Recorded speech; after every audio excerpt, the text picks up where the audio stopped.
You're listening to Passing Time, a Detroit Lions podcast.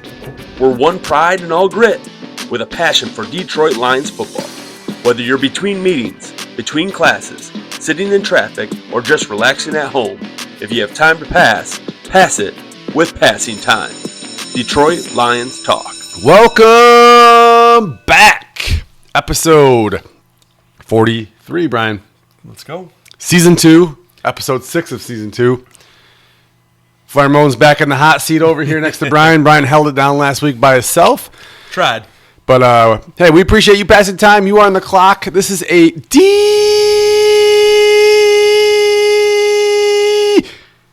Lions podcast. I'm Rob. I'm Brian. And we are going to get after it. I feel like this episode is a little bit of the calm before the storm. I feel like it's like almost like a little hodgepodge. There's lots of stuff coming out right now. Combine hitting, press conferences happening. We got news coming out of the woodwork. Starting to get interviews out there. You're starting to get little tidbits, pre-combine stuff. Guys announcing they're coming back that might have been on the fence. Yeah.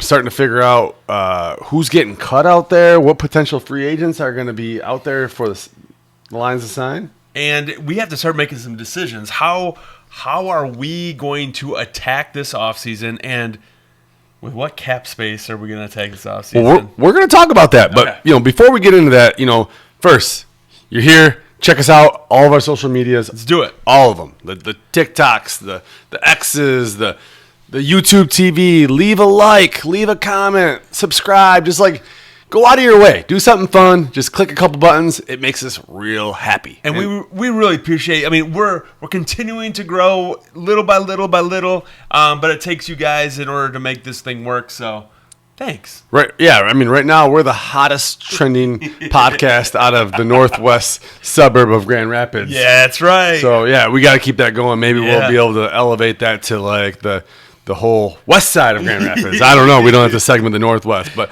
Brian, a lot to talk about. You caught the Justin Rogers, Daniel Jeremiah interview. Talk a little bit about.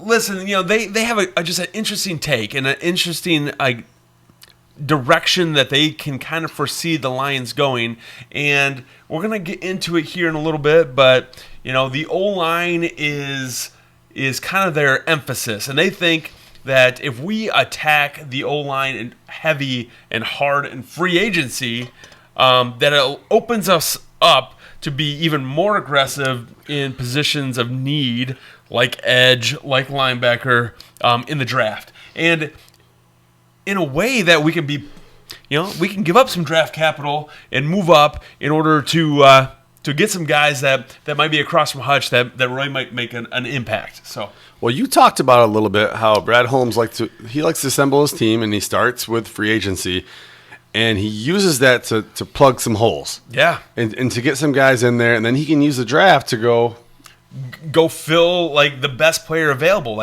How is this guy who loves football, that fits the grit index, that does all the Dan Campbell things, that does all the Brad Holmes things, how is he going to fit into and play some football? Yeah, and that makes a ton of sense because you don't know who's going to fall, right? If you secure your date to the dance, 6 months in advance, great, you got a date to the dance. But you don't know that, Cheryl's over there and she's a 10 and she doesn't have a date, and you've already secured, Susie, who's a 4, and you got to roll with Susie because that's who you invited. But if somebody's falling down those draft boards for whatever reason, the Lions really like them, you don't want that to be man, we got to take this other guy because there's this hole we have to fill. Right, and we'll be interested to see, and maybe not as much today. We might give you a few names, but we're going to be interested to see the guys that we think fit best the Detroit Lions, that are coming through the combine right now, that are coming up the draft boards, and they're going to put on their spandex and run the 40 and see how things go. So, Brian, who is the kind of the king of the national media right now when it comes to draft and off-season free agency? Is Adam Schefter? I mean, who's your guy? that you're going to on the national side? So national side, Adam Schefter is typically the guy that gives me my news. Ian Rappaport is the guy that you look for on Twitter to update when things are breaking. Those are guys. I like Rich Eisen. I love listening to him. I feel like he's a Lions enthusiast to some extent. Those are guys I look to nationally. Okay. All right. Locally, who's your couple go-to guys? If you're not listening to Passing Time, sure. I love Justin Rogers. I think he does an amazing job. Jeff Risdon is a West guy, a West Michigan guy from the greater Holland area, and his kids go to the school went to the school that I'm a part of. So it's one of those things that it fits. I listen to him quite a bit. Mike Payton, I love listening to Mike Payton. The POD guys, I love listening to so I try to diversify myself the best I can with those guys. So. Talking Grit, good podcast too. Talking Grit, special, love you guys. Special guest over there all the time. We're hoping to have them on here at some point too. So. Okay, yeah. Next kind of segue here is Brad Holmes speaks to the media, right? And before he spoke, he was kind of tongue in cheek. We don't know what Deck's gonna do. We're gonna find out pretty soon. And then boom, news comes out. Deck's back, and Taylor Decker.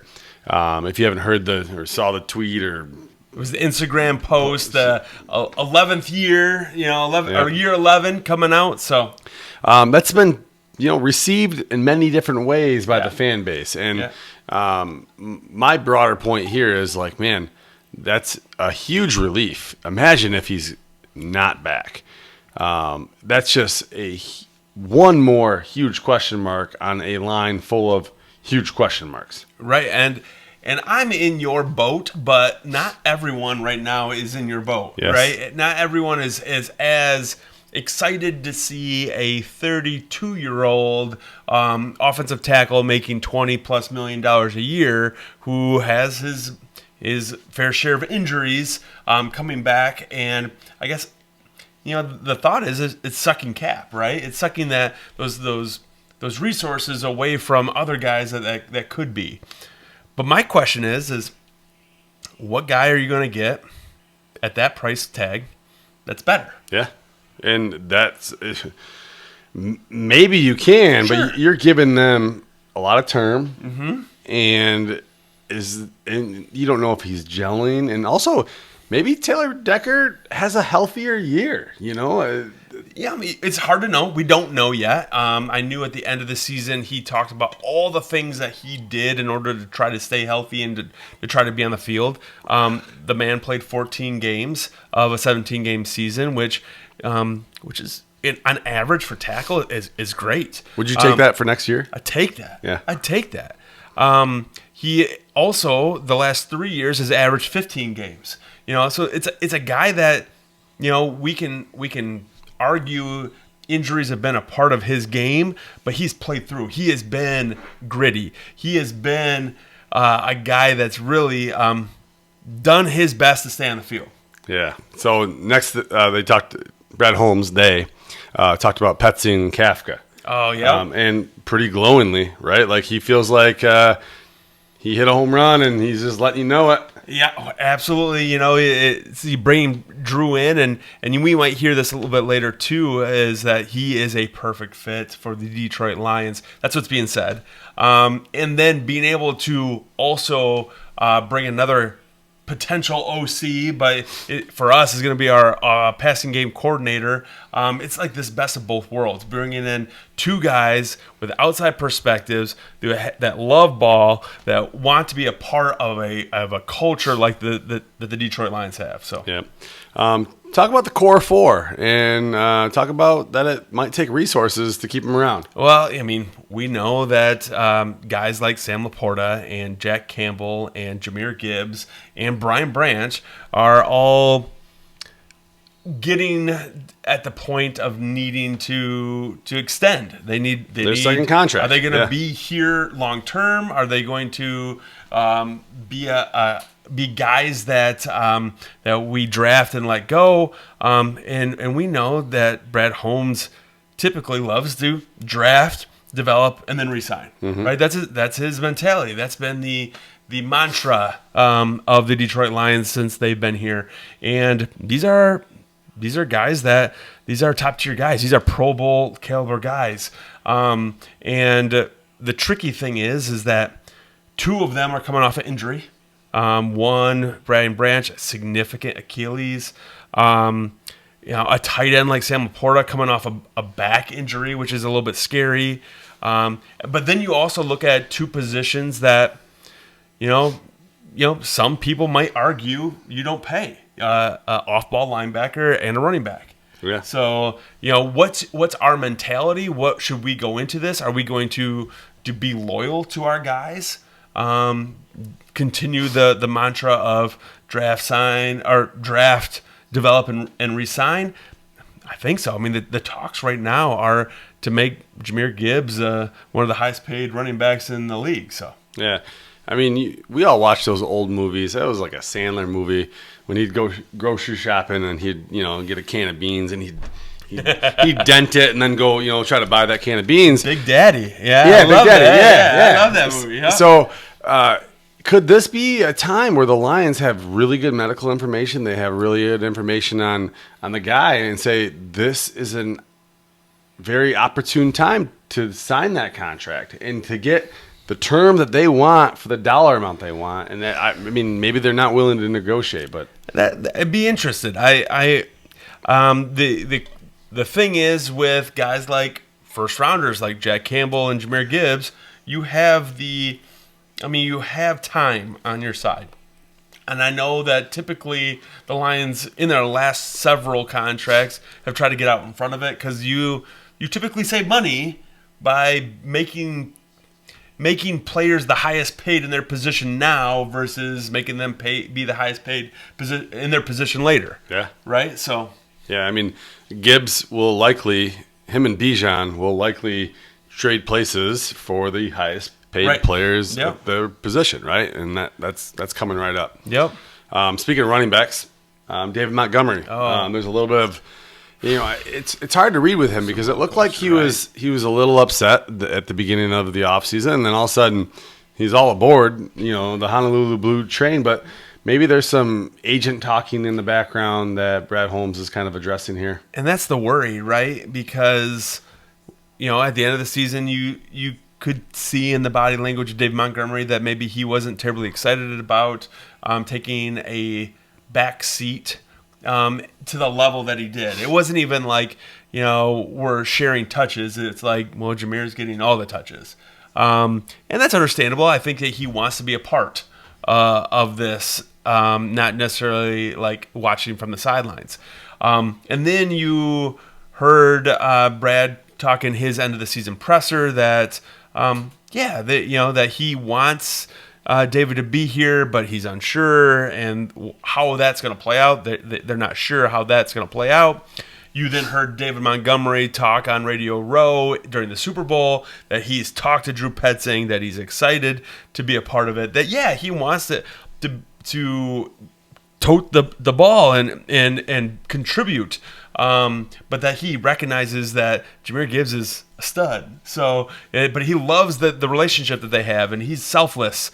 But now hearing Brad Holmes again go back and almost double down with we want him to be happy. We want him to be here, but he's got to want to be here. And having conversations with the agent versus David is telling to me because, do you really negotiate with an agent when it's not a contract year? Yeah, I think the Lions are thinking, this is our time to strike, and you have to be 100% committed. And they got him on I would call it a favorable contract right now. Yeah. But that's still eating up cap. And if you're not 100% in, we can move on. And that's a position that's relatively replaceable. Yeah, absolutely. And you can do it for cheap. And you're looking at, I think, right around $8 million for David Montgomery right now. And I love him. I think you've heard me say in this pod that we are a better team with David Montgomery. Yeah. Jahmyr Gibbs is a better running back with David Montgomery. Jared Goff's a better quarterback with David Montgomery. So ultimately, I want David Montgomery as part of this. But at the same time, if David doesn't want to be part of this, there are guys that we can replace with. And we've already done this before, right? Yeah. We've tried with Williams to bring him back at a fair contract. He went on to the New Orleans Saints, and what came? Fizzled right out. I think one touchdown in his career over there. So it's not like that we haven't been there before. Yep.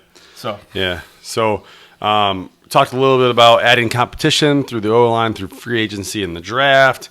Glasgow's still under contract. Went into that a little bit. Let's just hit on real quick. There's been some interesting names popping up, in the offseason at center. Yep. And one who you feel like is very highly unlikely, but a name that maybe the Lions might entertain. Yep. Free agent from the Ravens. You want to talk a bit about that, and we'll talk about two names. One that's kind of being rumored, and then another one that just popped up today. Yeah. Sure. Tyler Linderbaum is one of those guys that I think every team in the NFL right now would love to have as their center. And I think his agent is loving the fact that every team wants Tyler Linderbaum as their center, because that price tag is just going to continue to rise until he decides where he wants to go. I've heard that the Ravens have made him an offer that would change the market in regards to offensive center, and I would be surprised if he moves out or goes elsewhere. But that's not to say that other teams like the New York Giants aren't going to have a play in that, or one of several other teams that might try to bid on him and drive that price tag up. I can't think of a team that needs a really nice prime of their career center more than the Detroit Lions right now. Sure, would love it too, but again, it's going to take some restructuring of several contracts, and then you have to decide is that's where you're going to invest in. Okay, a name that you said is kind of been linked to the Lions. Cade Mays from Carolina. Mm-hmm. That's an interesting one. An overachiever, I think 6th-round draft pick, 5th-round draft pick, later draft pick.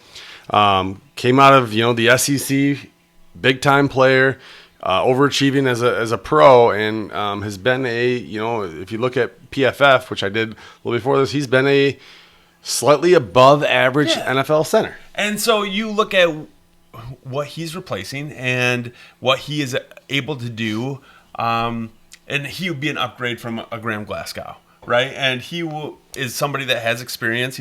He's now a veteran, not too old, and would be able to come in and really solidify that center position for whatever that contract would be, right? And you'd think it'd be 3-ish, maybe even 4 years, that we could bring him in as a younger guy and did not have to worry about those things. Yeah. So he's a good one. He's not necessarily he's not sexy like a Tyler Linderbaum or a McGovern, but just solid. Yeah.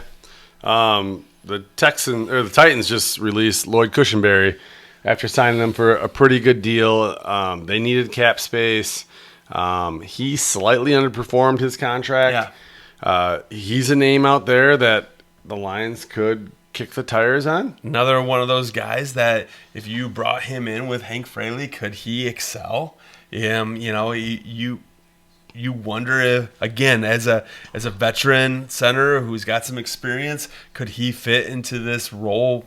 And I would have to do a little bit more research and see what his strengths and weaknesses, his PFFs. Is he more of a passing versus a run type guy? How mobile is he? But the news just popped up. And yeah. Interesting to see is he kind of set the market for centers a couple of years ago, signing a 4-year, $50 million deal. So he's just an interesting name. Has he lost the magic? Is he not? Is the shine worn off? But are the Lions in a position to I mean, you just got to go from a C minus to a B, and that's a huge upgrade. And then you get to take Glasgow and make him your kind of the jack of all trades in the interior offensive line, and that makes the Lions line just a ton better. Yeah, if Glasgow comes back, he's still got a pretty hefty contract for what would then be a backup role, even though it's a pretty nice, sought-after, versatile backup role, right? So well worth it for a guy that can play all three interior positions, and you're going to get injuries. We just talked about would we take 15 games from Taylor Decker? Well, I mean, you're going to be missing a couple games from a guy, but you also have to consider what's on the roster already. So you still have a Christian Mahogany going into year 3 of a rookie contract. You have a Miles Frazier, who we're not really even sure what we have in that yet, as a year 2 guy. A Tate Ratledge, who's a year 2 guy, and then some of these lesser guys that might be re-signed and fill those I guess depth pieces in regards to that. But you look at Graham Glasgow as a guy that could then substitute at center, or then substitute at right or left guard. So yeah. And Dan's talked about bringing in competition, so he really wants to push these guys. I think that has to do a lot with like a Christian Mahogany or even a Graham Glasgow, and trying to figure out who's going to be the best fit for those positions, and not just be given. I feel like last year we kind of in a position where Christian Mahogany wasn't pushed nearly as much as he wanted to be. Even Tate Ratledge, a rookie, wasn't pushed as much as because these are the guys that we had to rely on. Yeah, I mean they've shown Rock Ya-Sin was a guy that they brought in just to push, right? And then all of a sudden they needed him, and he showed up, right? So they're going to look for contract, I guess organization friendly deals to bring some veterans in at a low price to push, but also they're going to look for some guys that they're more than a push, right? The expectation is they're going to compete for a job, and they know what they got with Mahogany and Frazier, and those two are just. If one of those two guys can turn into a really steady, everyday starter on the offensive line, the Lions will be in much better shape. Much better shape. I'm interested to see what their take is on those two guys, and what they've now graded them to be, what they expect them to be this next year. You add in a Manu, who we don't know. We probably have lesser grades on him than anybody else, and have to determine whether he can fill a role or a backup role or a skipper type role or what, or if he's just a guy that we're going to see right into the sunset at some point. But I think this year is going to be the year that we really see what's going to come to fruition with a Manu, what's going to really push Mahogany. Is Frazier going to be a guy? Are we going to have pretty good depth at that O-line, or are we going to still be trying to scratch our head and try to figure that out? The Lions are going to be a better team if Manu does not make the roster. That means the Lions went out there and they drafted for the position, and they signed a couple of free agents that really fit, because ideally, you're not going to want to. We've seen the body work for the first 2 years with Manu, and it's just okay, you're not going to win a Super Bowl with that guy as a key contributor in your offensive line from what we've seen so far. What we've seen so far, absolutely not. And I've been probably a Manu apologist to some extent, and saying, we're just not sure yet. We haven't seen it yet. He's been injured or what have you. We continue to develop him. He was a project coming out of Canada that played lesser football, but he has all the height, weight, speed that we know how Turns much out we love. Canada plays lesser hockey too, but we'll get into that later. Yeah. So Dan talked to the media as well, or to the media at the combine. Sure. You're talking a little bit about some of these bullet points, but he's just the great thing about Dan is just it's straightforward, it's blunt.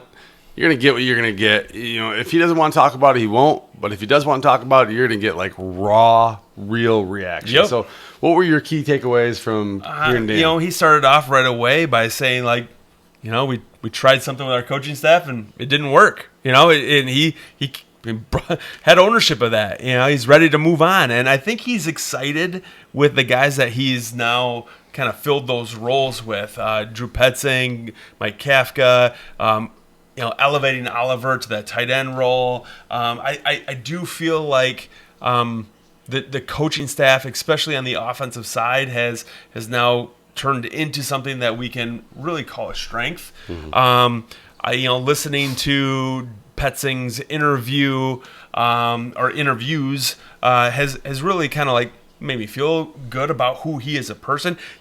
He's a likable guy. He's a fun to listen to guy. He seems energetic and excited to talk about football and talk about the Lions and talk about his new role.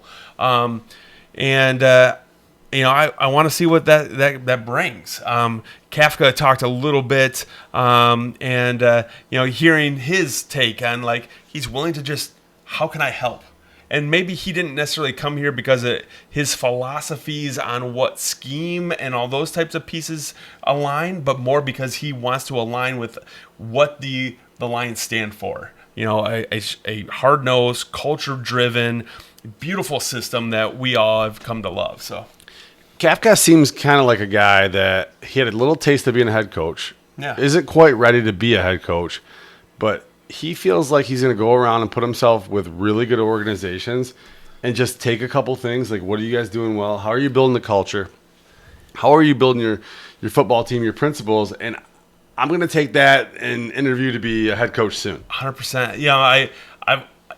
As an educator, I talk to these kids, and I sometimes you have to talk to them about who they're hanging around with. And you ask yourself, like, if you're hanging around with good, outstanding, integrity-filled kids, you're going to be the same, right? But if you start to hang around with the kids that are numbskulls, and you're going to become a numbskull, right? Yeah. I try to associate that with, like, if you want to be good in business, you don't hang out with somebody who's not. You try to find those people who are good in business and surround yourself and ask them the positive questions to try to build you up, right?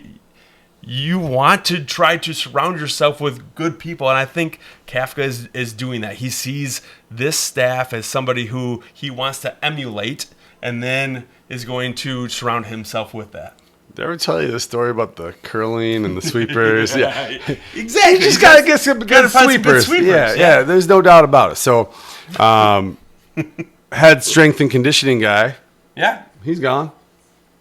Retired, and but they're keeping in-house, moving guys up and or ladies up, and they're going to fill those roles. So Kelvin Sheppard. Yeah, it was surprising a little bit to see that we didn't add anybody to the defensive side of the ball. But it sounds like Dan believes in Kelvin Sheppard. He believes in his abilities. And I think he takes a little bit of responsibility to the mid to end of the season woes, or I guess middle of the season woes of Kelvin Sheppard, because of his not ability to give him some time, right? Yeah, when he gave him time in the last game of the year when they switched from a man to a zone, and he totally abandoned that side of the ball. He focused everything he had on the offense, and he didn't throw his guy a bone. And at the beginning of the year, he was throwing him bones because he was the CEO and he was available. Like I think Dan can look in the mirror and be like, I screwed that one up a little bit. Exactly. And it sounds like Dan is spent a ton of time already with Kelvin trying to dissect what went well, what didn't go well, what needs to happen in the future schematically and systems-wise. And I think that he's going to invest more of a balanced approach on both offense and defense in order to support him. He's got to remember that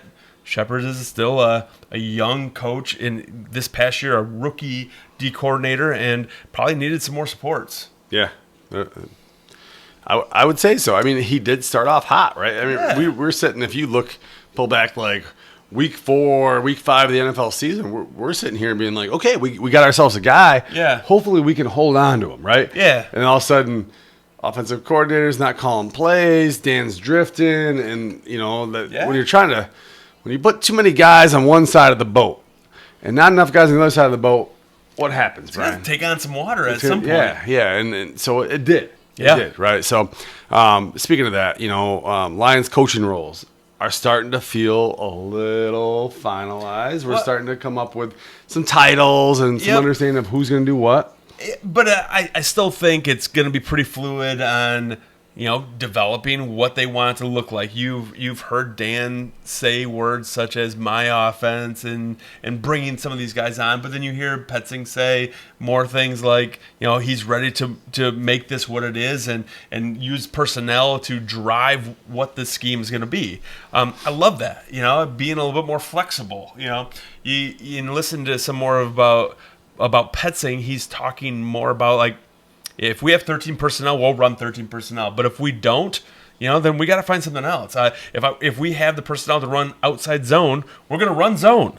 But if we don't, we're not going to run that. So it's good to hear that as a concept, that as as the philosophy, and I hope that philosophy then spreads to both sides of the ball. Because I do feel like it was a long time for Kelvin Sheppard to adjust to not having Kirby Joseph and not having Brian Branch and having injuries in the secondary, to go away from man, play a little bit more zone. I think they stuck to this is what we do and this is who we are and the next man up a little bit too long versus like we need to adjust with the personnel that we have. Yeah. So, and I hope that's team-wide. And I hope that becomes a little more philosophy. Yes, next man up, but we're going to fit that next man's ability better with our scheme. Yeah. So. And that's pretty. I mean, you're saying all the right things, right? You're checking all the right boxes, and when I've never filled out a dating online profile or had that first conversation. I'm an old school. I've been married for too long, but like. You put all your good qualities out there, right? Yeah. And then in your first conversation, it's like, I like dogs. You like dogs? Yeah, I have a clean house. I'm tidy. I have a good job. You say all the right things, and all of a sudden somebody like gets to witness your body of work. And that's where it's like, well, that guy said he had a clean house, and I saw him kick a dog, and so far, so good, right? He's checking the boxes, and he's going to get the first date. I think he's going to get maybe a second date. So we'll see how that goes. Okay, I'm in for that. So next two segments. First segment, we're going to go to Bill on the last half of the show, and then after that, we're going to do something fun. So stay tuned. If you're still watching, Bill's Bullet Points always entertaining. After that, Brian and I are going to break down, and a couple of the producers of the show, friends of the show, we're going to break down our 5 favorite sports moments, kind of in honor of what was a very epic sports moment on Sunday morning. Yeah. Yep. So diving into Bill's bullet points, he talks a little bit about the negativity surrounding Taylor Decker. We talked about how we feel like Taylor Decker coming back is a positive, that this is a good thing. Bill agrees with us, surprisingly enough. Hey, Bill, we're on the same page. Let's go. Yeah. All right. But we still want to draft a tackle. That's where Bill is saying. It gives us the ability to draft an offensive tackle. It gives this offensive tackle the ability to shift down into guard for his first season. And then if there is an injury, we can kick him back out. And our depth at guard would be pretty solid with a Mahogany or a Frazier or a Glasgow, right? So we have the ability to have some more flexibility with that. Two of those guys are potentially starting. Right. Yeah. Which would be great. But if you are able to draft a higher guy, it's going to push for I guess that iron sharpen iron kind of philosophy. Okay. Right. Right. Yeah. Anyway, also keeping Panay at right tackle. I believe that. I've said this before. I think Panay can play anywhere and be okay. I think he's going to be better than okay in playing anywhere. And I think that Panay gives us flexibility. Bill believes that he's a mauler and he's a run first type of player, and that that right side being a road grader is more suited to Panay Sewell, and he can be dominant in the run game there. He also mentioned Dan's press conference and his mentions of Drew Petzing and that leaning on some of the terminology. learning our terminology is kind of a tell sign to Bill that he is that's one of the reasons why they hired Drew versus McDaniel, was that Drew is more apt to accept Dan's offense versus McDaniel, who might have brought in his offense. Yeah, so maybe the core principles that Dan wanted, Petzing was like, all right, I'll adopt some of those core principles. Yep. I'm going to bring my own flavor around it. Versus McDaniel was like, I'm going to bring my offense in. We're going to have to change some of this terminology. More of a learning curve. yes. So, Yeah, that makes sense. And yeah. Final couple things where Bill talks about is he is not a Shep fan still, and disappointed that they didn't bring anybody in, maybe as like a senior defensive analyst or senior defensive coach to support Dan, and he wished that he would have upgraded some of that staff. And then finally, he throws out a name that he thinks the Lions are going to fall in love with, and that's Zion Young. So keep an eye on Zion Young. I have concerns only because the Lions tend to draft guys with a pretty squeaky clean background, and Zion just had some run-ins. So that's it. That's a bummer for him. Yeah. At a critical time. So, do you want to do a quick Michigan sports update? We've been doing that every week. Do you want to? Sure. I love Okay, I love Michigan sports. Yeah, it's kind of fun. So, Yeah. Before we get into our favorite moments, which we teased already, we're going to give you a little Tigers update. So, off-season pitchers and catchers reported. Now everybody's reporting. McGonigal's looking pretty good down there in spring training. Well, I would love to see him make that roster. Yeah, Max Clark, a couple of errors in the outfield, check swings and misses. Yeah. Looks like a guy that probably needs a year in AAA. And that's what it sounds like. I mean, he's come up pretty quick. Yes. So, Skubal, American hero, joining the World Baseball Classic. for One start at the very beginning. But if they make it far, he'll come back and cheer on his team. Yes, but he will not be throwing. Which is fine. I mean, he might as well, enjoy that, be part of that team, be part of that culture and excitement. I mean, he was probably going to get one bullpen start at that point anyway. Yeah, so he's going to pitch against the UK and, the round robin, not pitching after that. Skeens, agreed to pitch 2 games. And that's the whole problem with the World Baseball Classic, is it throws, especially if you're in a contract year like Skubal and playing on a team that's competitive enough to be in the World Series conversation, is you are throwing off their whole routine. These guys like to put one tiny piece of kindling on the fire at a time, and they don't want to get rushed out there. And I wouldn't be surprised if he throws 4 hitless innings against the UK. Yeah. And the US is up, 7-0, and they say, thanks, great job. And that's done. And That's it. It feels very much like a bullpen session Yep. for him. 100%. So, McGonigal looks good. The depth at first base is maybe an issue. Behind Torque, you got nothing. Beyond that, you got a lot of outfielders. You got a very little bit about infielders. There could be some addition to the Tigers that would make sense. Maybe getting another, right-handed bat. But McGonigal looks like there is a outside shot that he makes the opening day roster. okay.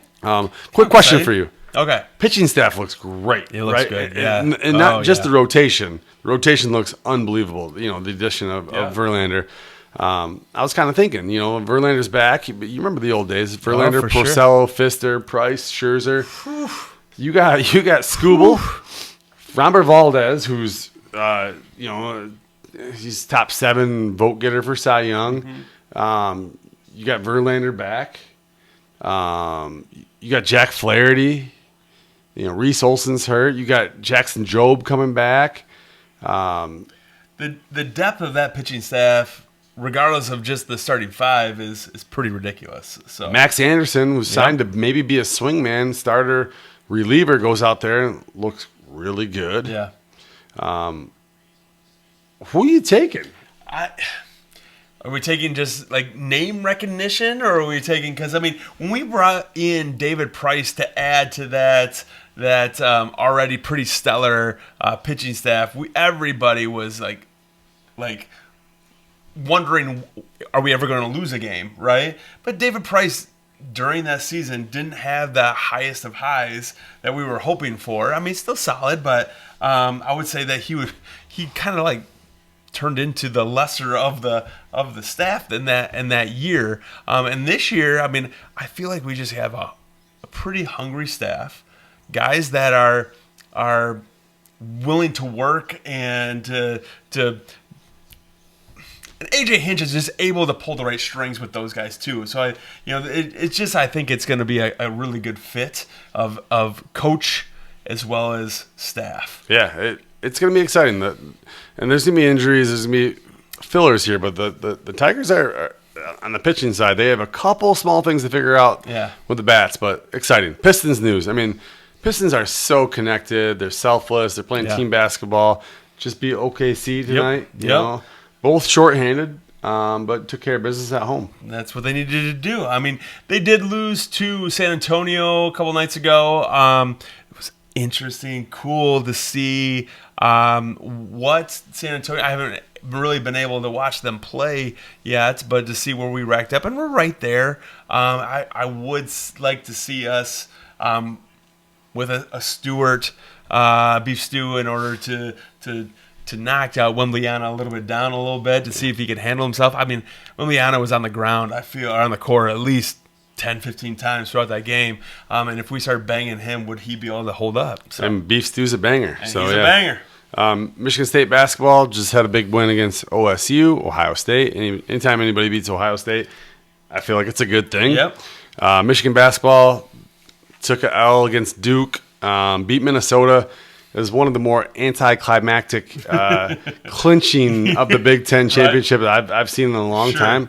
Underwhelming game coming off that big national game against Duke, which drew like top 5 ratings all time during the regular season. And, Michigan just did not have their A game in regards to them playing Duke, but I do feel like they're right there. They are right there. They play that game again, and I think there's a different result. So, I think if Michigan Duke play, 10 times, it's at least a split, and my bias would say Michigan would 7 out of 10. But Red Wings news: the NHL is starting back up after the Olympic break. Larkin's getting back from his golden bender. You saw him just.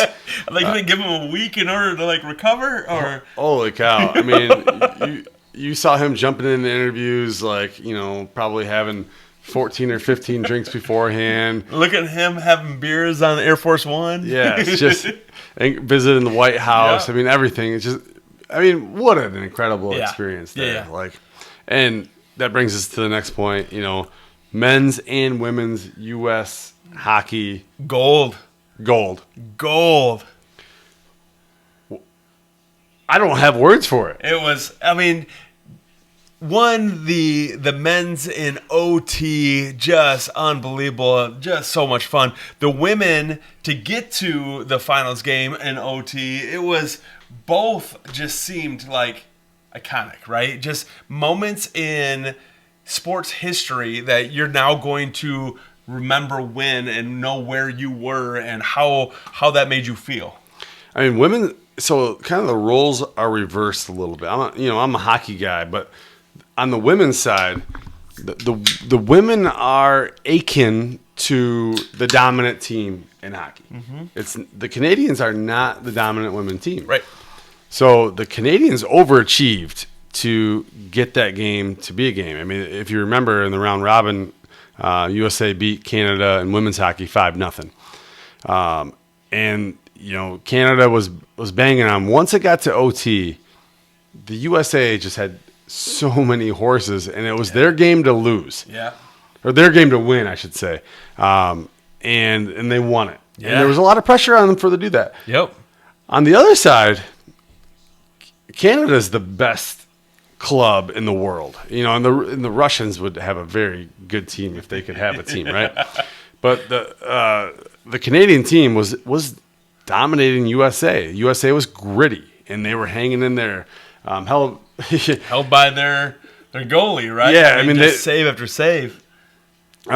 So getting to overtime, 3-on-3, especially with some of the talent that Canada rolls out 3-on-3, is incredible. So to end that game in overtime, it was the opposite. It would have been similar to the Canadian women beating the USA, where it's like, man, they dragged us in the deep water, they got us to that point, and they beat us in overtime. But unbelievable. Unbelievable. Very, just, again, sitting back, watching that game, and just, like, taking that in, enjoying it, cheering on the red, white, and blue at the end. And it had less to do with, the city, but more to do with, like, all of us together. So, yeah. It was cool.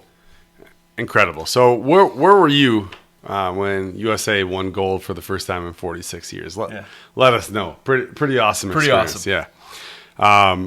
And that leads me to maybe Brian put the podcast chat this week. Yep. He said, "Hey, what are your best couple moments of being a fan of sports?" And we have a variety of fans in that podcast, right? Yeah, we got guys that are more geared towards golf. We got guys that are MSU fans. We got guys that are U of M fans. We got Cubs fans and Tigers fans. We got like the spectrum, right, of what you want and what you appreciate as a sports fan. So let's run through it. We're going to be quicker on some of the supporting cast, but Ty, he's been live on the podcast on a short. Also, you might have heard him snoring in the background in recent podcasts. Big contributor to the podcast. Cubs World Series, Michigan State basketball national championship back in 2000. Ty, I know your age. You were barely born. Tiger Woods Masters win in 2019 and 2026 USA Hockey gold. Yeah, loved it. Yeah. Dr. Baki, my doctor, your doctor, the doctor of the podcast. 2019 Tiger Woods Masters, 2002 Red Wings Stanley Cup. Bot, you were pretty young. 2026 USA gold. Bot is a hockey bro. Yeah. So 2014, and he's also Michigan State bro. MSU Rose Bowl. Bot, you were young. 2015, you were young again. Michigan State, trouble with the snap. I was with him, and that was annoying. And I almost didn't want to be friends with you anymore after that. So, and then he went 6. So Ty, being the humble guy, went 4. Bot went 6. 2025 Rory Masters, which was pretty cool. And we were all, you kind of felt that energy. We were all kind of rooting for him, right? So, you want to name off Christopher Robbins? Christopher Robbins talks about Maglio's home run that sent us to the World Series. Oh my gosh, my Tigers are going to the World Series. I it's continued to hear that ringing in my ears. It's on my list too. Incredible. Pistons upsetting, almost sweeping the stacked Lakers. One of his big memories in that. So beating Aaron Rodgers in Green Bay, what was that, 2021? That ended Aaron Rodgers' era in Green Bay, and really the trajectory of the Lions was up from there. Big in Christopher Robbins' his list. Beating the Vikes to win the North. Iffy's interception capping that win. Oh, gosh, I can still see 15 wins and us moving into first round bye. That was a hype moment, man. That was unbelievable. So cool. And then he's not sure if that Trey Burke, 50-point game here in Rob's basement, watching that on these TVs over 50-foot three-pointer. Oh, 50, right, I'm sorry. It's 50-point three-pointer. With time winding down.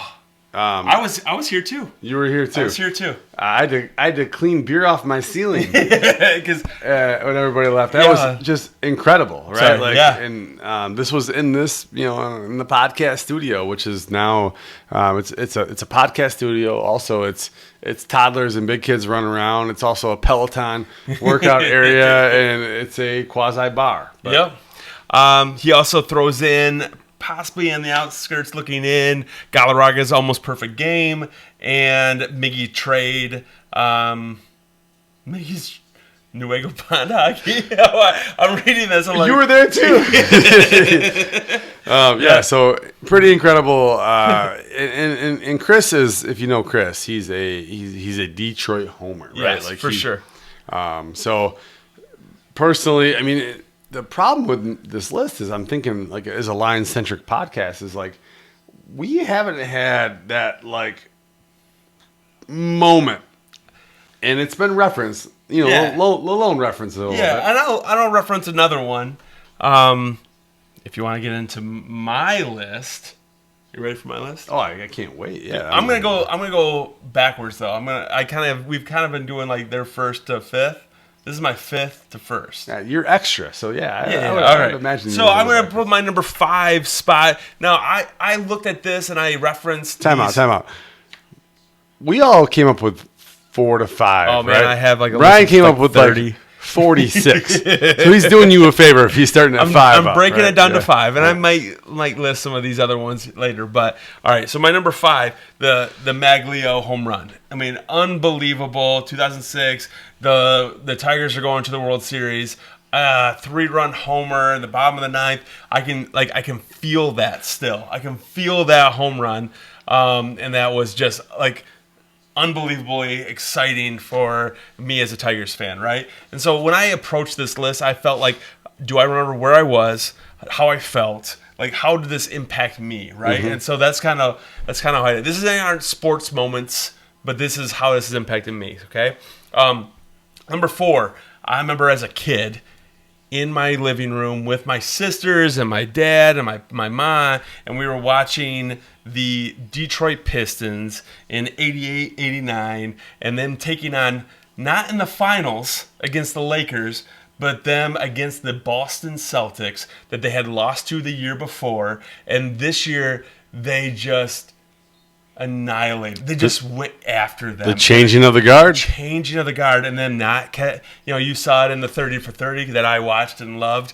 They did not shake their hands afterwards. At the time, I didn't remember that. But now just feeling like the Pistons are here and they're taking over, right? And then they go back to back. I remember that still to this day. I still remember the Bad Boys poster, black with Rick Mahorn and Bill Laimbeer in my bedroom. Teeth biting the net and flattening the basketball. If you're old like me, you might have that same poster. Okay, that I remember. The Red Wings Stanley Cup in 01-02. Loved that time. My family we were so into the Red Wings at that time. Not so much so that my sisters and I drove down to Detroit for the celebration parade the night before. All right, so I can't imagine my parents allowing us to do this as a I want to say I was a freshman in college. My older sister was just a senior in college, and my younger sister was in high school. And we decided that no plan. We're going to drive to Detroit from the west side, hang out, no hotel, no nothing. We drove around and walked around the Joe. They invited us in for the presentation of the cup to the season ticket holders, which we were not in, and we watched that, and then spent the night at Hart Plaza, just standing in Hart Plaza waiting for the parade to happen the next day. Incredible. It was awesome. Yeah. So I remember that was unbelievable. Top 2, fight night in the Joe, Darren McCarty taking out Claude Lemieux after his nasty hit these are some good ones here. God, this is so good. Anyway, so that made me excited. And then finally, the 2023 playoff win, Detroit Lions playoff win against. Who did he hit? Was it Draper? Draper. Yeah, Draper. Yeah. Yep, it was Draper. Okay. So taking out, yep. So just then, anyway, that fight, I still have posters of that with Darren McCarty's fist back. Oh, just unbelievable. That's coming up. That the March 26th is the anniversary of that day. Yeah. So anyway, and then the Lions playoff win over the Rams, the Jared Goff chance, the big first win in years for the Detroit Lions in the playoffs. So those are my 5. Incredible, and some of those it's just so hard to pick. Yep.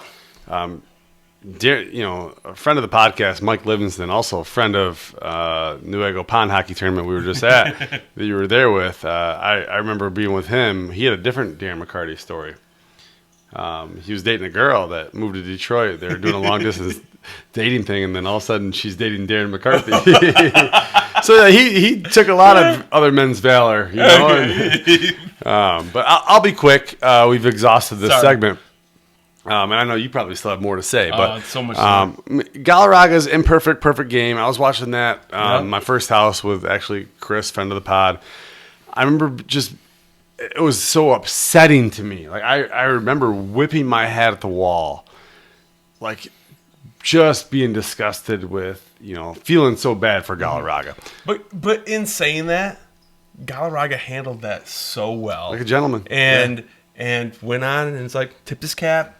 Got the next guy out, came out the next game, handed the lineup to Joyce, and you can remember Joyce crying during that time, just felt broken up. The umpire at the time that called the incorrect call. Jim Joyce, he became infamous, right? Yeah, but Galarraga just part of that was the way that he handled it, right? This almost perfect game. So yeah. Number 2, Maglio sending the Tigers to the World Series. We talked about that. I was actually in Detroit at Chelly's Chili on their rooftop. Yep. Just nuts to butts out there. And it was unbelievable. Yeah. Unbelievable. Being down there. I was there with my friend Phil. Probably doesn't listen to the podcast, but Phil and I... we just decided, we're going to go down there and we're going to drive home. Well, we couldn't drive home after what we did after that. So we were scouring the city for a place to stay after that. Unbelievable. So USA beating Canada for the gold. I was at a hockey tournament this last weekend, longer than the weekend, in Bay City, Michigan for, the coveted 8- and 7-year-old hockey, which my son's team, pretty cool, over 30 teams in that division, all around the state. They won it. Nice. Go Jack. We were at the hotel watching in the lobby with everybody, and pretty cool. We had there's probably 3 women working in the hotel, and there's kids running around everywhere. It's hockey teams everywhere. Yeah. And all the boys are chanting USA during the game. And they're loud, and everybody's coming in. And it's just bringing everybody together. Yeah, people are walking by and they're seeing these kids chant USA, and they're coming in and they're smiling. And the hotel staff doesn't know what to do with it. Yeah. It's getting loud, and they're telling us to quiet down. The kids aren't listening. They never do. We had to take off to get to our game on time, so we were watching in the locker room, and we're about to start, and we don't want to go on the ice. Yeah.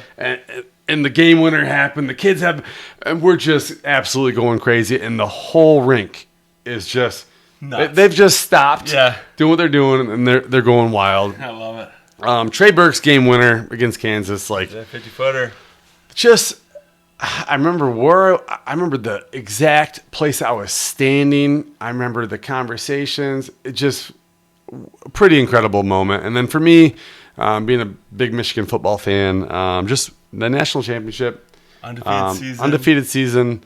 That was pretty cool. I didn't think it was going to happen for Michigan. I was starting to think we go through the Rich Rod years and the Brady Hoke years, and then Harbaugh's not working out at the very beginning, like we thought, and then to have that happen was pretty incredible. So that's awesome. Sports, Brian, love it. Yeah. It's just incredible, the passion, what we feel for sports, and the ties and the like just the emotions that they can bring, right? Whether you are a USA fan or an MSU fan or a Michigan fan or a Lions fan or whatever it might be. I went through a ton of these lists and talked to a bunch of guys at work and like, hey, where are you at? What's yours? And it can continue to come, and all the stories that are connected to them. That's what's fun, right? Yeah.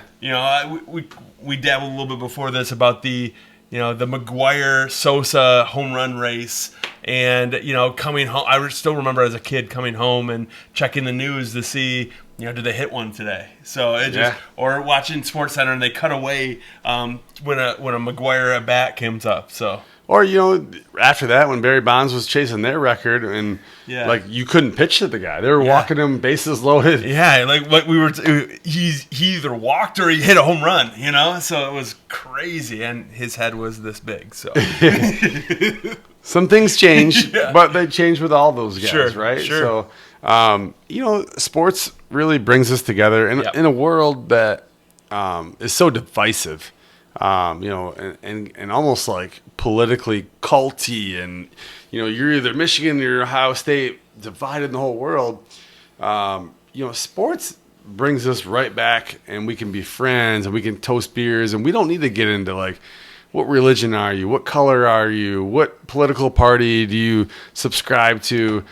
If you and I are both cheering on the Tigers, none of that matters. It doesn't matter. If you and I are both cheering on the Lions, none of that matters. If we're bleeding Honolulu and blue, we don't care about our political affiliations. We don't care about our socioeconomic status. We are brothers in sports, and that's sometimes a great distraction from the harsh realities of what we face in life.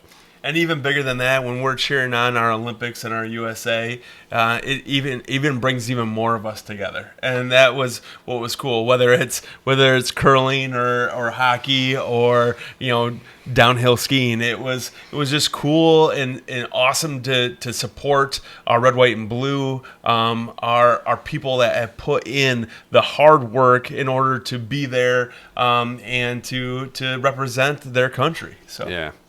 Man, we got long-winded. I wasn't on the podcast last week, so maybe I had more to say, and I filled up some airwaves. But check this out. All right, so we're gonna end this podcast soon, but this is just a teaser. This is heating up here. We filled some airs with some fun memories. We talked a lot about other things, but combine notes are coming right up. People are starting to get cut. Free agency period is going to heat up. This is where we're going to pick up. So please, especially if you're listening now, check us out next week, the following weeks. Help us roll through this offseason even stronger than ever. Yeah, I mean, it's crazy to think that the NFL never sleeps, and it just keeps going, keeps rolling, and we're going to be here for it. So yeah, so stay gritty. Cheers to sports. Let's go. See you next week.